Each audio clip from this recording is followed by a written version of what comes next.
Goddag og velkommen til 21 nyhederne. Klokken er nu 21. I dag afslørede Ekstra Bladets muldvarper en børnelokker. Ekstra Bladets muldvarper udgav sig for at være en 13-årig pige, der gik under navnet Baby Maj inde på Arto. Baby Maj skrev med en 30-årig mand, som fremstod under navnet Martin X. Martin X havde skrevet intimt til Baby Maj.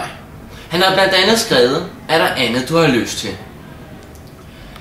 Vi kunne kysse, kæle eller slikke. Børnelokkeren Martin X havde været en tur i Netto for at købe jordbæris. Det er den jordbæris, han vil bruge som betaling for sex fra Baby Maj.